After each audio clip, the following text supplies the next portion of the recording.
नमस्कार, मैं श्री गोपाल नारसन। सन 2020 संघर्षों का वर्ष रहा। कोरोना महामारी ने एक एक कर सबको रुलाया है, चाहे मजदूर हो, चाहे किसान हो या फिर व्यापारी हो। और साल के अंत तक आते आते किसान की तो कमर ही टूट गई और दिसंबर माह पूरा आंदोलन में बीत गया और किसान दिल्ली की सड़कों पर इस कड़ाके की ठंड में खुले आसमान के नीचे सोने के लिए मजबूर है।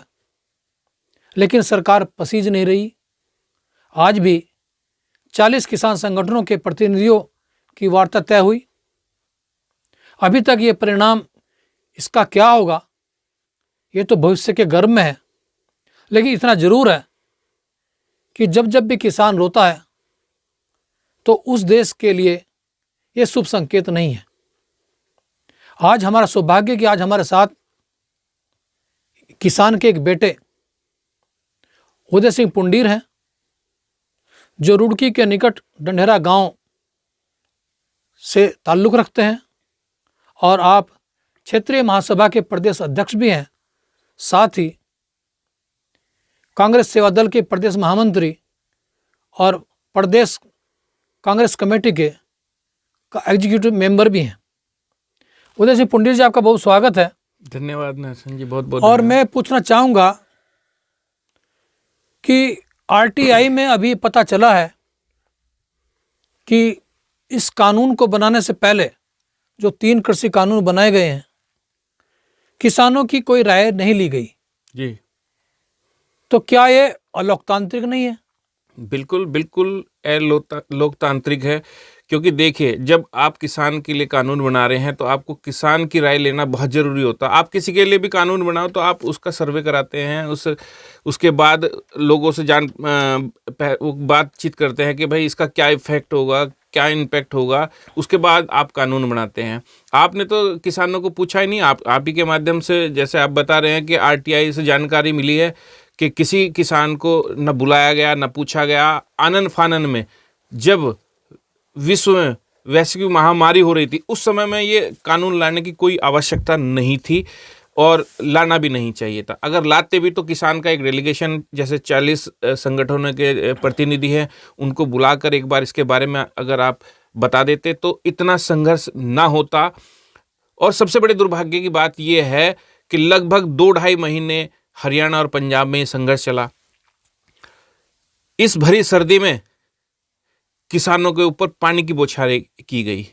बड़ा दुर्भाग्य है कि जो किसान पूरी दुनिया का, हर आदमी का पेट भरता है, रात रात भर जाग कर पानी में खड़ा होकर ठिठुरती सर्दी में जो है अन्न उगाता है, उस किसान के साथ ऐसा अमानवीय सरकार जो है बर्ताव कर रही है। लेकिन कुछ लोग ये कह रहे हैं कि ये जो किसान का जो आंदोलन है ये केवल पंजाब तक सीमित है, पंजाब के लोग ही वहाँ पर बैठे हैं और पूरे देश के किसान जो हैं वो इस कृषि कानून के समर्थन में है।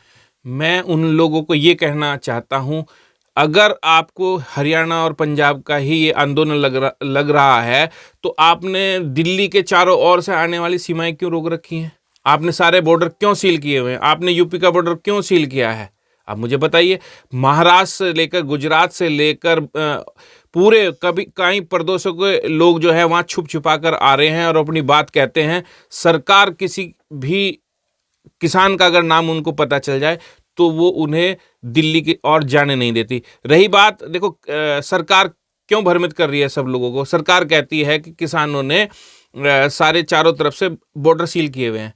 अरे भाई, आप इतना बिल्कुल सीधा सीधा झूठ बोल रहे हैं। आपने उनको रोका हुआ है, आपने वहाँ हदबंदी कर रखी है, आपने वहाँ पर बैरिकेटिंग लगा रखी है, तब किसान वहाँ रुका हुआ है। किसान को आप दिल्ली जाने दें। और आपको मैं बताऊं, मैं तो देख रहा था जो दिल्ली के मुख्यमंत्री हैं उन्होंने भी कहा है कि भाई मुझसे तो ये कहा गया था कि इनको किसानों को अंदर आने दो और इनको इकट्ठा करके जेल में डाल दो। तो ये हमारे देश का दुर्भाग्य ही तो है कि ऐसे तानाशाही सरकार चल रही है। उदय सिंह पुंडीर जी, आखिर ये 3 कानून है, ये वास्तव में है क्या? किसानों को कहाँ नुकसान है इन कानूनों से? देखिए, ये 3 जो कानून हैं, मैं आपको अगर साधारण भाषा में समझाऊं तो जैसे हमारा आज BSNL है, उसकी हालत बिल्कुल खस्ता है। उसके साथ में आपने देखा होगा कि रिलायंस को खड़ा किया था। जब रिलायंस वहाँ पर खड़ा गया तो रिलायंस के सिम हमको फ्री मिलते थे, डाटा फ्री मिलता था, सब चीज़ फ्री मिलती थी। उस स्थिति में क्या हुआ कि BSNL धीरे धीरे डाउन होता चला गया। लोगों ने BSNL को इग्नोर करना शुरू कर दिया।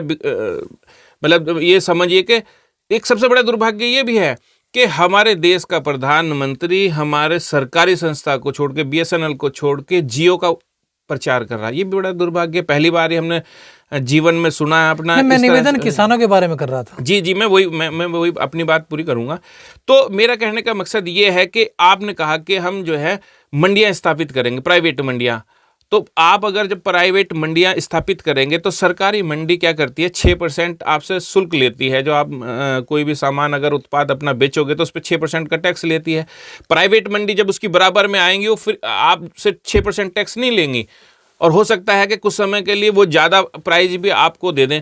तो धीरे धीरे जो सरकारी मंडियां हैं वो ख़त्म हो जाएंगी और जो प्राइवेट मंडियां हैं वो बढ़ जाएंगी। और जब प्राइवेट मंडियां हो जाएंगी और सरकारी खत्म हो जाएगी तो फिर प्राइवेट आदमी चाहे जो जी में उसके आएगा वैसे खरीदेगा। तीसरी बात, ये भ्रम फैलाया जा रहा है कि हम अपना माल कहीं भी बेच सकते हैं। ये तो पहले से है। आप मुझे बताइए कि आपका महाराष्ट्र से जो है, मैं देखता हूँ सर्दियों में जो है महाराष्ट्र से ये अपना बहुत सारी फसलें हैं। जैसे आपका क्या कहते, नारियल है, नारियल आता है। आप देखते होंगे यहाँ नारियल पी रहे होंगे, नहीं तो यहाँ नारियल पैदा थोड़ा ही हो रहा। तो ये स्वतंत्रता है हमें, कोई माल कहीं से केरल से आता है, महाराष्ट्र से तरबूज मैं कहना चाह रहा था, तरबूज आता है। तो सर्दियों में यहाँ कहाँ तरबूज होता है, महाराष्ट्र से आता है। तो जैसे कलकत्ता से इस समय आम आ रहा है। तो ऐसा कोई प्रतिबंध नहीं था, ये भ्रम फैलाया जा रहा। और बड़ा दुर्भाग्य ये है कि हमारे अन्नदाता को कभी तो उसको जो है पाकिस्तानी बताया जा रहा, कभी उसको खालिस्तानी बताया जा रहा, कभी उसको उग्रवादी बताया जा रहा। अरे भाई, अगर ऐसा है तो आपकी इंटेलिजेंस क्या कर रही है, आपकी सरकार क्या कर रही है? उठा के जेल में डालिए अगर इस तरह की कोई गतिविधियां वहां पर आपको दिखाई दे रही। और साथ साथ फिर आप ये भी आश्वासन दे रहे हैं कि आप आइए और सरकार के द्वार खुले हैं, आप बात करिए। आप बात करते हैं तो आप पहले सशर्त बात करते हैं, अरे कानून वापस नहीं होगा तो फिर बात क्या करें। किसान को तो चाहिए कि वो किसान ये तीनों बिल वापस होने चाहिए। अच्छा, मैं पूछना चाहता हूं आपसे कि क्या ये कमजोरी का जो कारण है किसानों की, कि सरकार हावी है और उनकी बात नहीं मान रही है, कहीं ऐसा तो नहीं कि जो 40 संगठन है किसानों के, संगठन चूंकि एकता नहीं है किसानों के अंदर, तभी तो 40 संगठन बने हैं।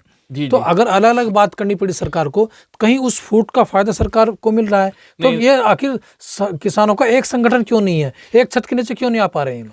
नहीं, देखो, ये तो हो सकता है कि एक परिवार में जब भाई भाई होते हैं अलग अलग हो जाते हैं तो अलग मैटर है, लेकिन इस विषय पे पूरे देश का किसान जो है एक है इन तीनों कानून को लेकर, और सारे के सारे डटे हुए हैं।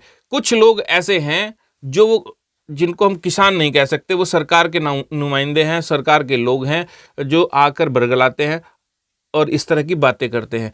किसान आज की डेट में आप देख रहे होंगे, सीधे के सीधे अगर कोई उनसे बात करता है वो कहते हैं कि जी हम एकजुट हैं और हमारे जो प्रतिनिधि है आप उनसे ही बात करिए, और प्रतिनिधि से अलग कोई बात नहीं करते। अच्छा, उत्तराखंड की बात हम करते हैं। उत्तराखंड के अंदर जो सरकार है भाजपा की फिलहाल, इससे पहले कांग्रेस की सरकार थी। तो किसान आज भी हाथ है, और जो गन्ना मूल्य है उसको लेकर भी बड़ा संघर्ष हुआ है। अक्सर हम देखते हैं कि रोजाना सड़कों पर किसान रहते हैं। तो आखिर किसानों की समस्याओं का निदान क्या है, और आप क्या उम्मीद करते हैं वर्तमान सरकार से, और वो किस स्तर तक किसानों के हित में है, या किसानों को उन्होंने इग्नोर किया है? देखिए, ये तो आपकी बात को बल देते हुए मैं कहूँगा कि किसान को तो हमेशा हर सरकार ने ज़्यादातर इग्नोर किया है। आज बद से बदतर स्थिति है। सरकार, अगर किसान सरकार से अपना हक मांगता है तो क्या गलत करता है, आप मुझे बताइए। और दुर्भाग्य की बात यह है कि हमारे उत्तराखंड का किसान जो है दिल्ली जाना चाहता है, उसको वाटर कैनन का प्रयोग किया जाता है, लाठी भांजी जाती है उनके ऊपर। और सबसे बड़ा जो दुर्भाग्य है, और जो सरकार ये कुकृत्य कर रही है, उनके ऊपर मुकदमे दर्ज करने का। क्या इसका मतलब हमारा लोकतांत्रिक अधिकार नहीं है कि हम अपनी बात सरकार तक? तो ये हमारे साथ बात कर रहे हैं उदय सिंह पुंडीर जी। उदय सिंह पुंडीर जी, आपका बहुत बहुत स्वागत और बहुत बहुत धन्यवाद आपका हमसे बात करने के लिए। फिर हम किसी से बात करें, तो चलिए, जय हिंद, जय भारत, नमस्कार। नमस्कार। है।